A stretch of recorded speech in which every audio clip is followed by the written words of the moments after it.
The Boy Who Lost His Face by Louis Sachar, 22. Friday afternoon and evening. David couldn't stop thinking about Tori and Randy. What if he really did ask her out? What would she say to him? She might be talking on the phone to him right now. Saturday, he worried about their date. He wondered where they went, what movie they saw. Was it rated R? What else did they do? Did he put his arm around her? He might be kissing her right now. Sunday, he wondered if she was in love with him. And what if she came to school wearing Randy's jacket? She wouldn't be allowed to talk to him anymore, not even hello, Mr. Ballinger. He was glad he hadn't put his books in her locker. He'd never be able to get them out. Maybe she'd been in love with Randy all along. Maybe she was just pretending to be nice to David, like Randy used to do. It was some kind of big joke. She pretended to like David, but really she and her friends were all laughing at Curly, the stooge. Monday morning, he was standing outside the door to Mr. McFarland's class when he saw her coming toward him. He didn't know whether to say hi to her anymore. At least she wasn't wearing Randy's jacket. She had on a long, multicolored kind of shawl. "Hi," he said. She was still a couple of yards away, and he said it so quietly he didn't think she even heard him. "Hi, David," she said. Her green eyes flashed as she breezed into the room. "Hi," he said again in case she didn't hear him the first time. Feeling like a total fool, he eased his way through the desks to his seat. Actually, he realized, whether or not he was a fool depended on whether or not she heard the first hi. If she did, then he was a fool for saying hi twice. She and Randy would probably have a good laugh over it together. On the other hand, if she didn't hear him say the first hi, then that meant she thought she said the first hi. That'd be good.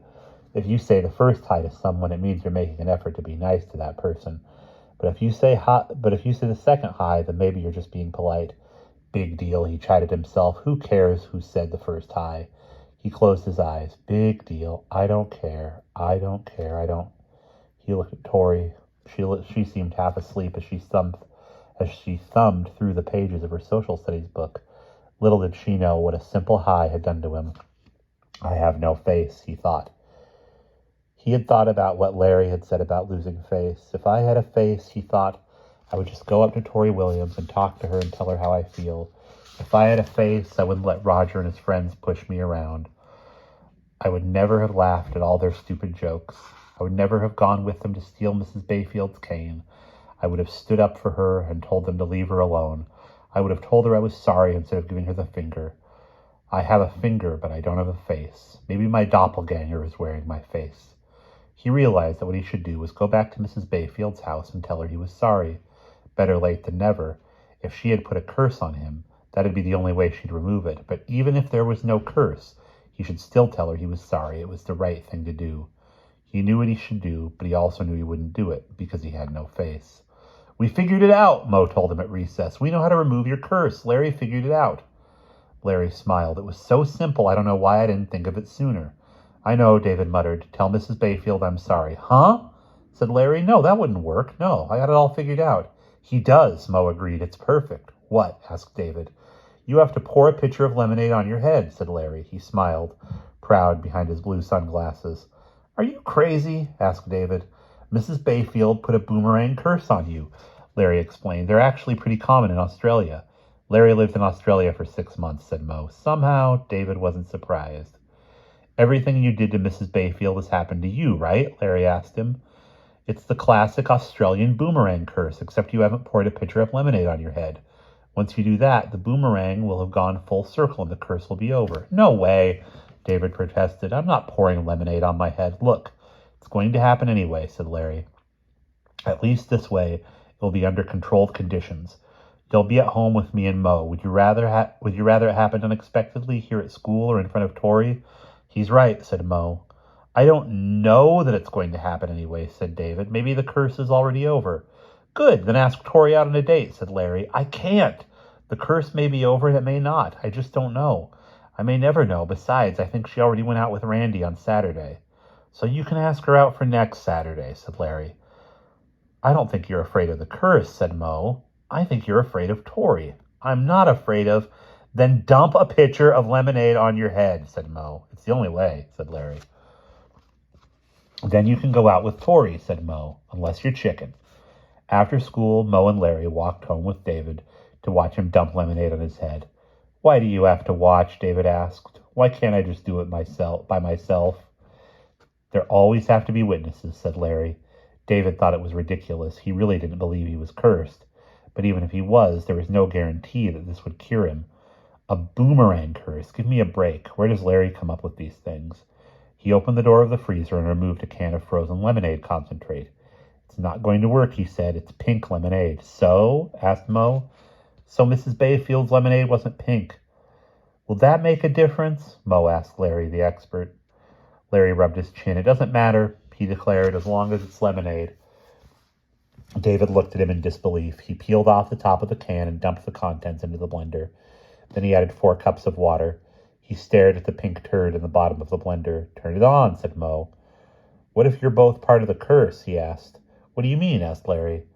Maybe somehow Mrs. Bayfield got into your heads and made you convince me to dump a pitcher of lemonade on my head. She didn't get into my head, said Larry. I'd know it if she got into my head. At least I think I would. It's just that there is no other way I would have poured lemonade on my head, said David. You don't know that, said Larry.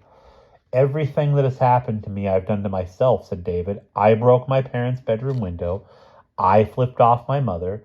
I forgot to zip my fly. I dropped the beaker in science class. I leaned too far back in my chair and fell over. But there's no way I would ever have poured lemonade on my head. A curse is a curse, said Mo.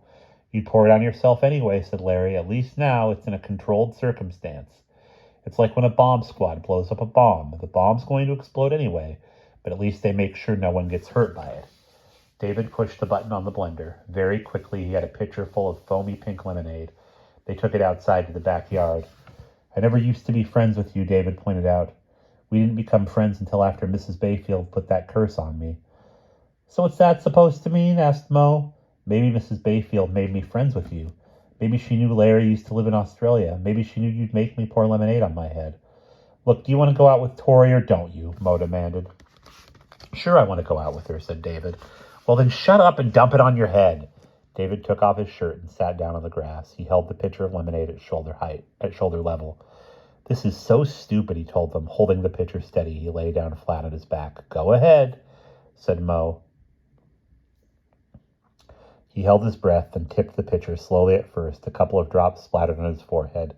He quickly tipped it the rest of the way, dumping the whole thing on his face. Larry and Mo cracked up. David sat back up and waited for them to stop laughing. So how do you feel? Asked Larry. Like a jerk, said David, a sticky, wet jerk. They laughed again. David had taken his shirt off so it wouldn't get wet, but now he picked it up and used it to wipe his face. Well, what about the curse? Asked Mo. Is it gone? David stood up. I don't know, he said. Maybe I do feel a little lighter, like I've been carrying around a heavy weight that's no longer there.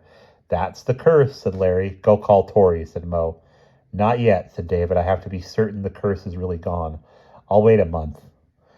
And if there's absolutely no sign of the curse, then I'll call her. A month, exclaimed Mo. 3 weeks, said David. 1 day, said Mo. That's all. I have to be sure the curse is really gone. 3 days, said Larry. That's the standard waiting period in Australia. You'll still be able to ask her out for Saturday night. He checked his watch. It is now 4:17, Monday. If the curse doesn't strike by 4:17 on Thursday, then you have to call Tori. And that's the end of chapter 22.